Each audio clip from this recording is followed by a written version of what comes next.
This is The Truth of Fact, The Truth of Feeling by Ted Chiang. When my daughter Nicole was an infant, I read an essay suggesting it might no longer be necessary to teach children how to read or write because speech recognition and synthesis would soon render those abilities superfluous. My wife and I were horrified by the idea, and we resolved that no matter how sophisticated technology became, our daughter's skills would always rest on the bedrock of traditional literacy. It turned out that we and the essayist were both half correct.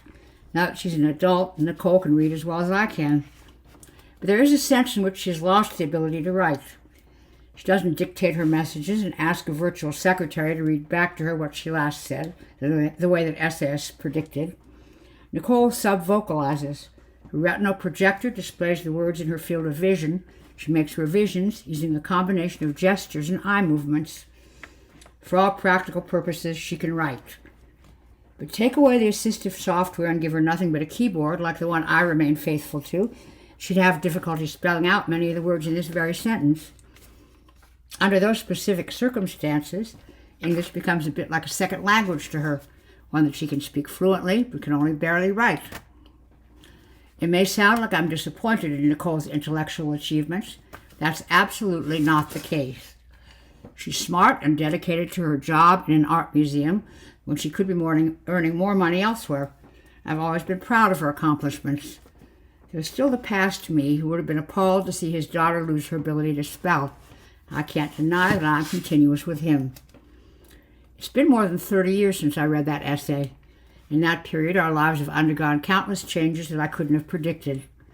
The most catastrophic one was when Nicole's mother, Angela, declared that she deserved a more interesting life than the one we were giving her, and spent the next decade crisscrossing the globe. But the changes leading to Nicole's current form of literacy were more ordinary and gradual. A succession of software gadgets that not only promised, but in fact delivered, utility and convenience. I didn't object to any of them at the time of their introduction. So it hasn't been my habit to engage in doomsaying whenever a new product is announced. I've welcomed new technology as much as anyone. But when Whetstone released its new search tool, Remem, it raised concern for me in a way none of its predecessors did. Millions of people, some my age, but mostly younger, have been keeping life logs for years, wearing personal cams that capture continuous video of their entire lives. People consult their life logs for a variety of reasons. Everything from reliving favorite moments to tracking down the cause of allergic reactions, but only intermittently. No one wants to spend all their time formulating queries and sifting through the results. The life logs are the most complete photo album imaginable. Like most photo albums, they lie dormant except on special occasions. Now, Whetstone aims to change all of that. They claim Remem's algorithms can search the haystack by the time you finish saying needle. Remem monitors your conversation for references to past events, then displays video of that event in the lower left corner of your field of vision. If you say, "Remember dancing the conga at that wedding," Remem will bring up the video. If the person you're talking to says, "The last time we were at this beach," Remem will bring up the video. It's not only for use when speaking with someone else. Remem also monitors your sub-vocalizations. If you read the words, "the first Szechuan restaurant I ate at," your vocal cords will move as you're reading aloud, and Remem will bring up the relevant video. There's no denying the usefulness of software that can actually answer the question, "Where did I put my keys?" Whetstone is positioning Remem as more than a handy virtual assistant. They want it to take the place of your natural memory. As a journalist, I've long appreciated the usefulness of life logging for determining the facts of the matter. There's scarcely a legal proceeding, criminal or civil, that doesn't make use of someone's life log, and rightly so. When the public interest is involved, finding out what actually happened is important. Justice is an essential part of the social contract. You can't have justice until you know the truth. However, I've been much more skeptical about the use of life logging in purely personal situations. When life logging first became popular, there were couples who thought they could use it to settle arguments over who had actually said what, using the video record to prove they were right. But finding the right clip of video often wasn't easy. All but the most determined gave up on doing so. Inconvenience acted as a barrier, limiting the searching of life logs to those situations in which effort was warranted, namely situations in which justice was the motivating factor. Now with Remem, finding the exact moment has become easy. Life logs that previously lay all but ignored are being scrutinized as if they were crime scenes, thickly strewn with evidence for use in domestic squabbles.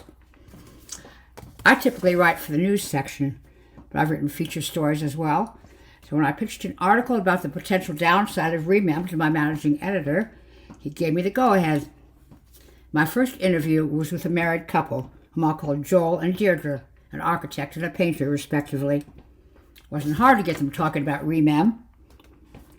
Joel was always saying that he knew it all along, says Deirdre, even when he didn't. It used to drive me crazy because I couldn't get him to admit he used to believe something else. Now I can. For example, recently we were talking about the McKittridge kidnapping case. She sent me the video of one argument she had with Joel. My retinal projector displayed footage of a cocktail party. It's from Deirdre's point of view, and Joel is telling a number of people it was pretty clear that he was guilty from the day he was arrested. Deirdre's voice. You didn't always think that. For months you argued that he was innocent. Joel shakes his head. No, you're misremembering. I said that even people who are obviously guilty deserve a fair trial. That's not what you said. You said he was being railroaded. You're thinking of someone else. That wasn't me. No, it was you. Look. A separate video window opened up, an excerpt from her life log that she looked up and broadcast to the people they'd been talking with. Within the nested video, Joel and Deirdre are sitting in a cafe, and Joel is saying, he's a scapegoat. The police needed to reassure the public, so they arrested a convenient suspect. Now he's done for. Deirdre replies, you don't think there's any chance of him being acquitted? And Joel answers, not unless he can afford a high-powered defense team, and I'll bet you he can't. People in his position will never get a fair trial. I closed both windows, and Deirdre said, without Remem, I'd never be able to convince him that he changed his position. Now I have proof. Okay, fine, you were right at that time, said Joel. You didn't have to do that in front of our friends. You correct me in front of our friends all the time. You're telling me I can't do the same? Here was the line at which the pursuit of truth ceased to be an intrinsic good. When the only persons affected have a personal relationship with each other, other priorities are often more important, and a forensic pursuit of the truth could be harmful. Did it really matter whose idea it was to take the vacation that turned out so disastrously? Do you need to know which partner was more forgetful about completing errands the other person requested? I was no expert on marriage. I knew what marriage counselors said. Pinpointing blame wasn't the answer. Indeed, couples need to acknowledge each other's feelings and address their problems as a team. Next, I talked to a spokesperson from Whetstone, Erica Myers. For a while, she gave me a typically corporate spiel about the benefits of Remem. Making information more accessible is an intrinsic good, she said. Ubiquitous video has revolutionized law enforcement. Businesses become more effective when they adopt good record-keeping practices. Same thing happens to us as individuals when our memories become more accurate. We get better, not just at doing our job, but at living our lives. When I asked her about couples like Joel and Deirdre, she said, if your marriage is solid, Remem isn't going to hurt it. But if you're the type of person who's constantly trying to prove that you're right and your spouse is wrong, then your marriage is going to be in trouble whether you use Remem or not. I conceded that she may have a point in this particular case, but I asked her, didn't she think Remem created greater opportunities for those types of arguments to arise, even in solid marriages, by making it easier for people to keep score? Not at all, she said. Remem didn't give them a scorekeeping mentality. They developed that on their own. Another couple could just as easily use Remem to realize that they're both misremembering things and become more forgiving when that sort of mistake happens. I predict the latter scenario will be the more common one with our customers as a whole. I wished I could share Erica Myers' optimism, but I knew the new technology doesn't always bring out the best in people. Who hasn't wished they could prove that their version of events was the correct one? I could easily see myself using Remem the way Deirdre did. I wasn't at all certain that doing so would be good for me.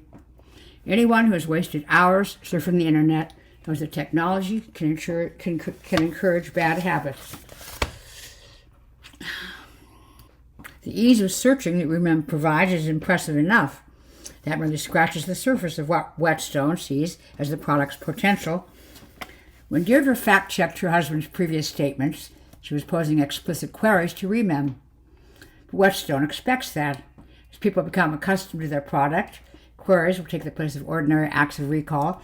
Remem will be integrated into the very thought processes. Once that happens, we will become cognitive cyborgs, effectively incapable of misremembering anything. Digital video stored on error-corrected silicon will take over the role once filled by our fallible temporal lobes. What might it be like to have a perfect memory? Arguably, the individual with the best memory ever documented was Solomon Shereshevsky, who lived in Russia during the first half of the 20th century. The psychologists who tested him found that he could hear a series of words or numbers once and remember it months or even years later. With no knowledge of Italian, Shereshevsky was able to quote stanzas of the Divine Comedy that had been read to him 15 years earlier. But having a perfect memory wasn't the blessing one might imagine it to be. Reading a passage of text evoked so many images in Shereshevsky's mind, often couldn't focus on what it actually said. His awareness of innumerable specific examples made it difficult for him to understand abstract concepts. At times he tried to deliberately forget things. He wrote down numbers he no longer wanted to remember on slips of paper and then burned them. A kind of slash and burn approach to clearing out the undergrowth of his mind, but to no avail. When I raised the possibility to Whetstone's spokesperson, Erica Myers, that a perfect memory might be a handicap, she had a ready reply. This is no different from the concerns people used to have about retinal projectors, she said. They worried that seeing updates constantly would be distracting or overwhelming. We've all adapted to them. I didn't mention that not everyone considered that a positive development. And Remem is entirely customizable, she continues. If at any time you find it's doing too many searches for your needs, you can decrease its level of responsiveness. But according to our customer analytics, our users haven't been doing that. As they become more comfortable with it, they're finding that Remem becomes more helpful the more responsive it is. But even if Remem isn't constantly crowding your field of vision with unwanted imagery of the past, I wonder if there aren't issues raised simply by having that imagery be perfect. Forgive and forget, goes the expression. For our idealized, magnanimous selves, that is all you needed. But for our actual selves, the relationship between those two actions isn't so straightforward. In most cases, we have to forget a little bit before we can forgive. When we no longer experience the pain as fresh, the insult is easier to forgive, which in turn makes it less memorable, and so on. It's a psychological feedback loop that makes initially infuriating offenses seem pardonable in the mirror of hindsight. What I feared was that Remem would make it impossible for the feedback loop to get rolling. By fixing every detail of an insult in an indelible video, it could prevent the softening that's needed for forgiveness to begin. I thought back to what Erica Myers said about Remem's inability to hurt solid marriages. Implicit in that assertion was a claim about what qualified as a solid marriage. If someone's marriage was built on, as ironic as it might sound, a cornerstone of forgetfulness, what right did Whetstone have to shatter that? The issue wasn't confined to marriages. All sorts of relationships rely on forgiving and forgetting. My daughter Nicole had always been strong-willed, rambunctious when she was a child, openly defiant as an adolescent. She and I had many furious arguments during her teen years, arguments that we've mostly been able to put behind us. And now our relationship is pretty good. If we'd had Remem, would we still be speaking to each other? I don't mean to say that forgetting is the only way to mend relationships. Well, I can no longer recall most of the arguments Nicole and I had, and I'm grateful that I can't. There's one argument I remember very clearly, because it spurred me to be a better father. It was when Nicole was 16, a junior in high school.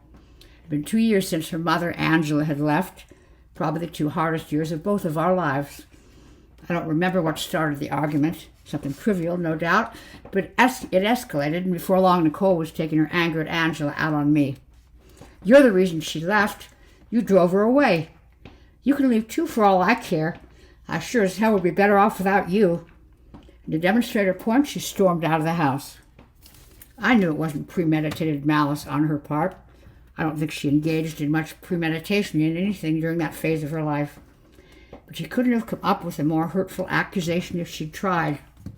I'd been devastated by Angela's departure. I was constantly wondering what I could have done differently to keep her. Nicole didn't come back until the next day, and that night was one of soul-searching for me. While I didn't believe I was responsible for her mother leaving us, Nicole's accusation still served as a wake-up call. I hadn't been conscious of it, but I realized I'd been thinking of myself as the greatest victim of Angela's departure, wallowing in self-pity of just how unreasonable my situation was. It hadn't even been my idea to have children. It was Angela who wanted to be a parent. Now she left me holding the bag. What sane world would leave me with sole responsibility for raising an adolescent girl? How could a job that was so difficult be entrusted to someone with no experience whatsoever? Nicole's accusation made me realize her predicament was worse than mine. At least I had volunteered for this duty, a bit long ago, and without full appreciation of what I was getting into. Nicole had been drafted into her role with no say whatsoever. If there was anyone who had a right to be resentful, it was her. Well, I thought I'd been doing a good job of being a father. Obviously, I needed to do better. I turned myself around. Our relationship didn't improve overnight, but over the years, I was able to work myself back into Nicole's good graces. I remember the way she hugged me at her college graduation, and I realized my years of effort had paid off. Would those years of repair been possible with Remem? Even if each of us could have refrained from throwing the other's bad behavior in their face, the opportunity to privately rewatch video of our arguments seemed like it could be pernicious. Vivid reminders of the way she and I yelled at each other in the past might have kept our anger fresh, prevented us from rebuilding our relationship. Psychologists make a distinction between semantic memory, knowledge of general facts, and episodic memory, the recollection of personal experiences. We've been using technological supplements for semantic memory ever since the invention of writing. First books, then search engines. By contrast, we've historically resisted such aids when it comes to episodic memory. Few people have ever kept as many diaries or photo albums as they do ordinary books. The obvious reason is convenience. If we wanted a book on the birds of North America, we could consult one that an ornithologist has written. If we wanted a daily diary, we have to write it for ourselves. But I also wonder if another reason is that subconsciously we regarded our episodic memories as such an integral part of our identities we were reluctant to externalize them, to relegate them to books on a shelf or files on a computer. That may be about to change. For years, parents have been recording their children's every moment. So even if children weren't wearing personal cams, their life logs were effectively already being compiled.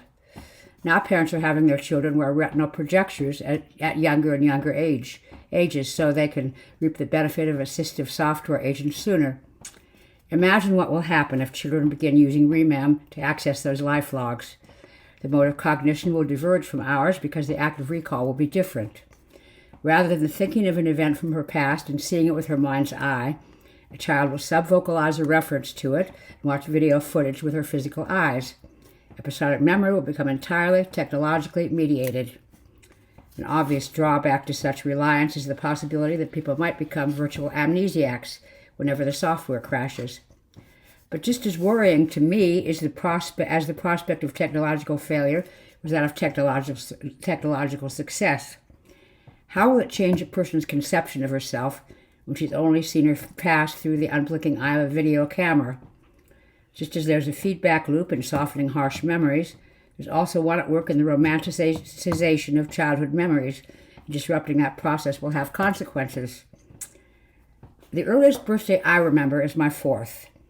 I remember blowing out the candles on my cake, the thrill of tearing the wrapping paper off the presents.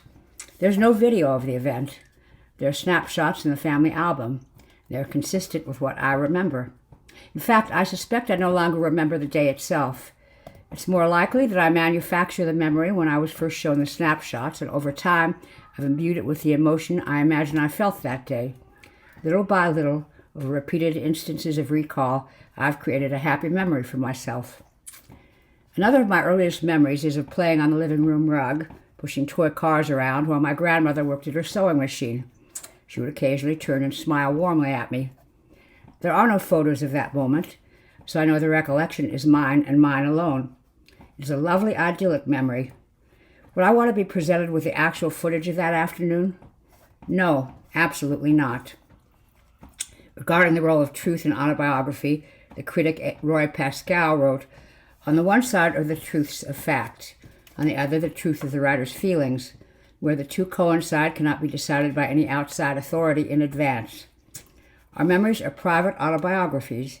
That afternoon with my grandmother features prominently in mine because of the feelings associated with it. What if video footage revealed that my grandmother's smile was in fact perfunctory? She was actually frustrated because her sewing wasn't going well. What's important to me about that memory is the happiness I associate with it, and I wouldn't want that jeopardized. It seemed to me that continuous video of my entire childhood would be full of facts but devoid of feeling, simply because cameras couldn't capture the emotional dimensions of events. As far as the camera was concerned, that afternoon with my grandmother would be indistinguishable from 100 others. If I'd grown up with access to all the video footage, there would have been no way for me to assign more emotional weight to any particular day, no nucleus around which nostalgia could accrete. And what will be the consequences when people can claim to remember their infancy? I could readily imagine a situation where if you ask a young person what her earliest memory is, she will simply look baffled. After all, she has video dating back to the date of her birth. The inability to remember the first few years of one's life, what psychologists call childhood amnesia, might soon be a thing of the past. No more would parents tell their children anecdotes beginning with the words, "You don't remember this because you were just a toddler when it happened." It would be as if childhood amnesia is a characteristic of humanity's childhood, and in Ouroboros fashion, our youth will vanish from our memories. Part of me wanted to stop this, to protect children's ability to see the beginning of their lives filtered through gauze, to keep these origin stories from being replaced by cold, desaturated video. But maybe they will feel just as warmly about their lossless digital memories as I do about my imperfect organic memories. People are made of stories. Our memories are not the impartial accumulation of every second we've lived. They're the narrative that we assembled out of selective moments, which is why even when we've experienced the same events as other individuals, we've never constructed identical narratives. The criteria used for selecting moments were different for each of us and a reflection of our personalities. Each of us noticed the details that caught our attention and remembered what was important to us, and the narratives we built shaped our personalities in turn. But I wondered, if everyone remembered everything, would our differences get shaved away? What would happen to our sense of self? It seemed to me that a perfect memory couldn't be a narrative any more than unedited security cam footage could be a feature film. In order to write about remem, I felt it was only fair that I try it out myself. The problem was that I didn't have a lifelog for it to index. Typically, I only activated my personal cam when I was conducting an interview or covering an event. But I've certainly spent time in the presence of people who kept lifelogs. I could make use of what they'd recorded. While all lifelogging software has privacy controls in place, most people also grant basic sharing rights. If your actions were recorded in their lifelog, you have access to the footage in which you're present. So I launched an agent to assemble a partial lifelog from the footage others had recorded, using my GPS history as the basis for the query. Over the course of a week, my request propagated through social networks and public video archives. I was rewarded with snippets of video ranging from a few seconds in length to a few hours. Not just security cam footage, but excerpts from the lifelogs of friends, acquaintances, even complete strangers.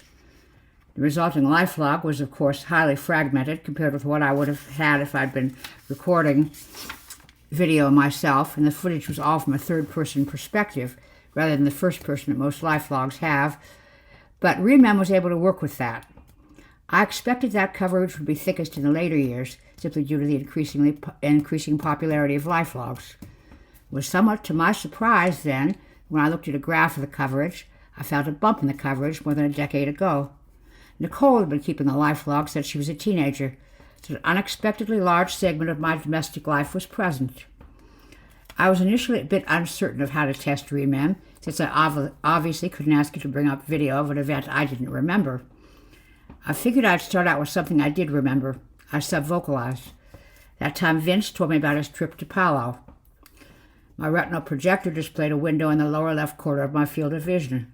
I'm having lunch with my friends Vincent and Jeremy. Vincent didn't maintain a lifelog either. so the footage was from Jeremy's point of view. I listened to Vincent rave about scuba diving for a minute. Now I tried something I only vaguely remembered. The dinner banquet when I sat between Deborah and Lyle. I didn't remember who else was sitting at the table and wondered if Remem could help me identify them. Sure enough, Deborah had been recording that event. With her video, I was able to use a recognition agent to identify everyone sitting across from us. After these initial successes, I had a run of failures, not surprising, considering the gaps in the life log. Over the course of an hour-long survey of past events, Remem's performance was generally impressive. Finally, it seemed time for me to try Remem on some memories that were more emotionally freighted. My relationship with Nicole felt strong enough now for me to safely revisit the fights we'd had when she was young. I figured I'd start with the argument I remembered clearly, work backward from there. I sub-vocalized. The time Nicole yelled at me, "You're the reason she left." The window displays the kitchen of the house we lived in when Nicole was growing up. The footage is from Nicole's point of view. I'm standing in front of the stove. It's obvious we're fighting. "You're the reason she left. You drove her away. You can leave too for all I care. I sure as hell would be better off without you."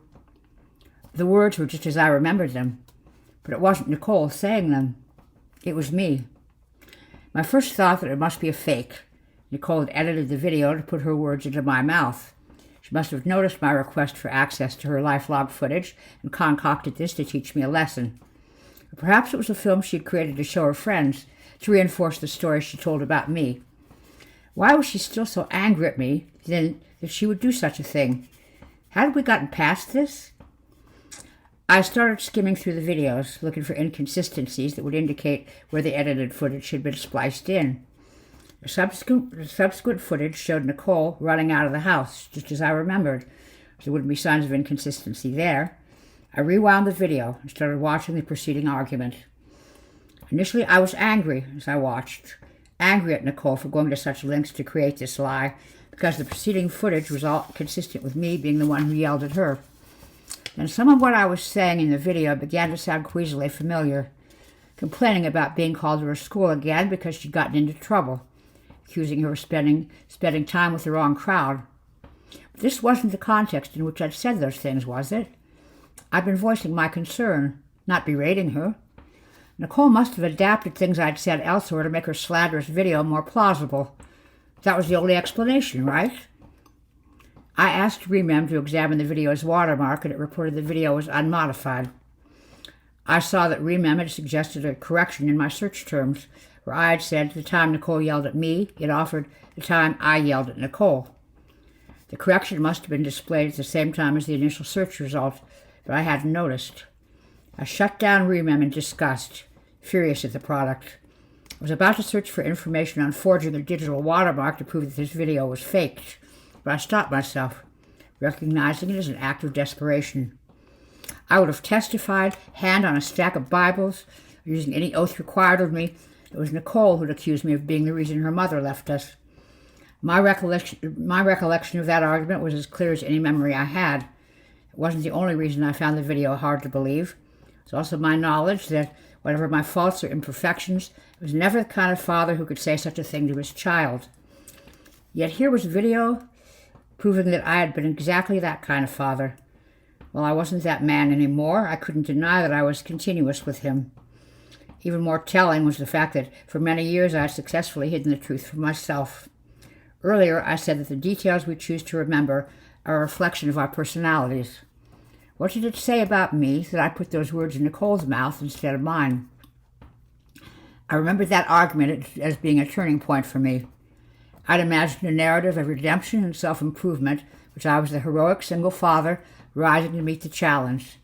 But the reality was, what? How much of what had happened since then could I take credit for?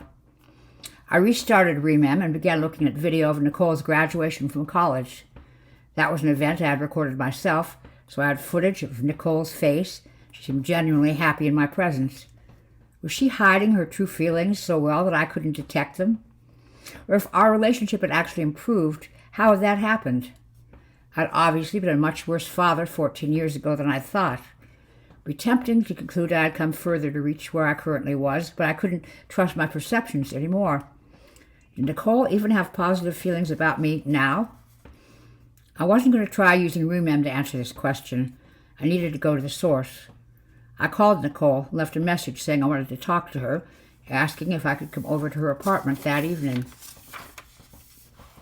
Nicole opened the door to her apartment and invited me in. She was obviously curious about why I'd come. So what did you want to talk about?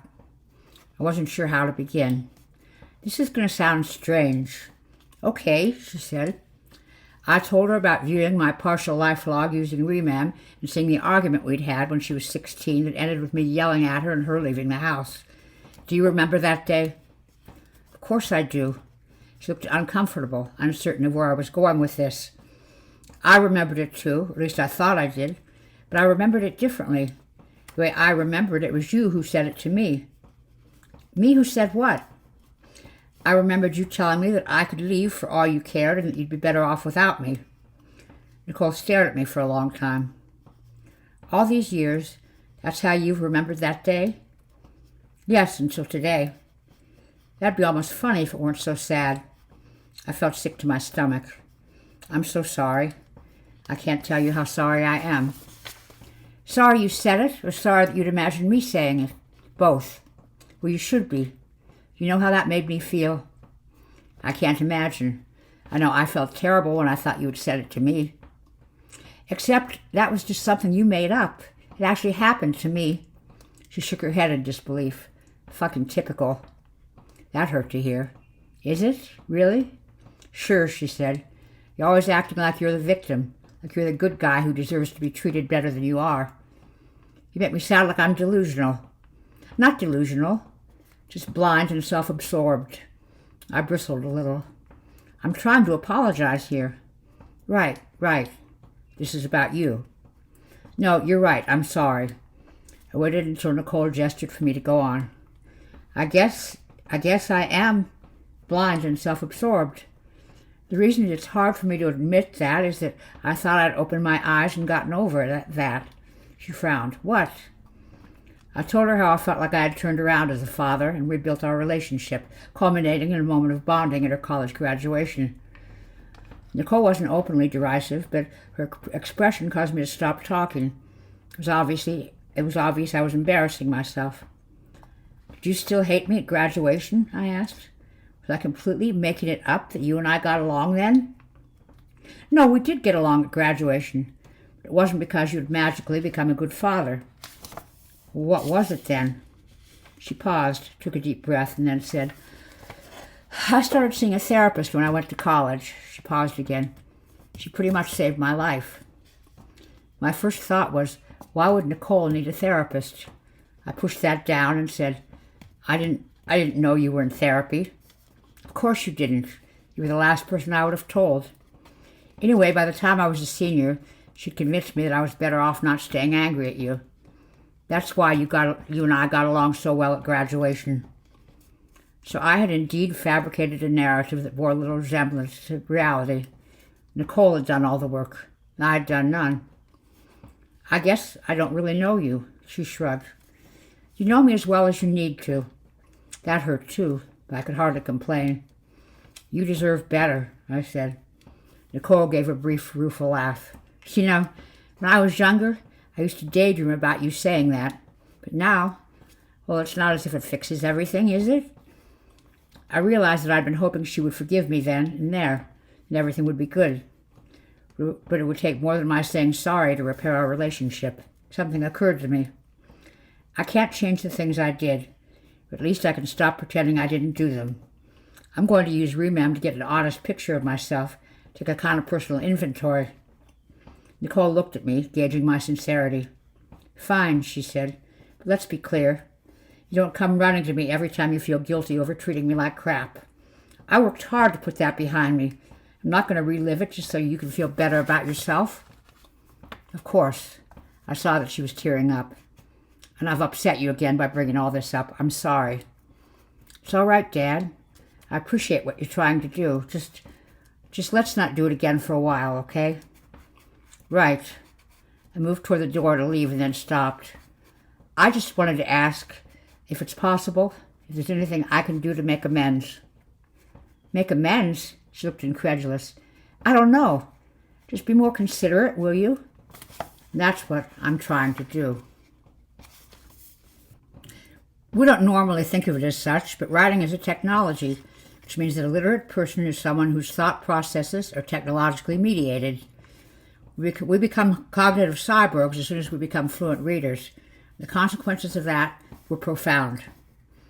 Before our culture adopts the use of writing, when its knowledge is transmitted exclusively through oral means, it can very easily revise its history. It's not intentional, it's inevitable. Throughout the world, bards have adapted their material to their audience and thus gradually adjusted the past to suit the needs of the present. The idea that accounts of the past shouldn't change is a product of literate culture's reverence for the written word. Anthropologists will tell you that oral cultures understand the past differently. For them, their histories don't need to be accurate so much as they need to validate the community's understanding of itself. So it wouldn't be correct to say that their histories are unreliable. Their histories do what they need to do. Right now, each of us is a private oral culture. We rewrite our past to suit our needs and support the story we tell about ourselves. With our memories, we're all guilty of a wicked interpretation of our personal histories, seeing our former selves as steps toward our glorious present selves. But that era is coming to an end. Remem is merely the first of a new generation of memory prostheses, and as these products gain widespread adoption, we will be replacing our malleable organic memories with perfect digital archives. We will have a record of what we actually did instead of stories that evolve over repeated tellings. In our minds, each of us will be transformed from an oral culture into a literate one. It would be easy for me to assert that literate cultures are better off than oral ones, but my bias should be obvious, so I'm writing these words rather than speaking them to you. Instead, I will say that it's easier for me to appreciate the benefits of literacy and harder to recognize everything it has cost us. Literacy encourages the culture to place more value on documentation and less on subjective experience. Overall, I think the positives outweigh the negatives. Written records are vulnerable to every kind of error, and their interpretation is subject to change. But at least the words on the page remain fixed. And there's real merit in that. When it comes to our individual memories, I live on the opposite side of the divide. As someone whose identity was built on organic memory, I'm threatened by the prospect of removing subjectivity from our recall of events. I used to think it could be valuable for individuals to tell stories about themselves, valuable in a way that it couldn't be for cultures. I'm a product of my time, and times change. We can't prevent the adoption of digital memory any more than oral cultures could stop the arrival of literacy. The best I can do is look for something positive in it. I think I've found the real benefit of digital memory. The point is not to prove you were right. The point is to admit you were wrong. Because all of us have been wrong on various occasions, engaged in cruelty and hypocrisy. We've forgotten most of these occasions. That means we don't really know ourselves. How much personal insight can I claim if I can't trust my memory? How much can you? You're probably thinking that while your memory isn't perfect, you've never engaged in revisionism of the magnitude I'm guilty of. But I was just as certain as you, and I was wrong. You may say, I know I'm not perfect. I've made mistakes. I'm here to tell you that you have made more than you think. Some of the core assumptions on which your self-image is built are actually lies. Spend some time using Remem, and you'll find out. But the reason I now recommend Remem is not for the shameful reminders it provides of your past. It's to avoid the need for those in the future. Organic memories was what enabled me to construct a whitewashed narrative of my parenting skills.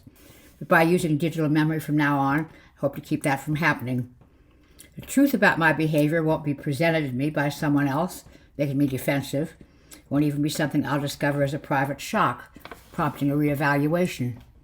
With Remem providing only the unvarnished facts, my image of myself will never stray too far from the truth in the first place.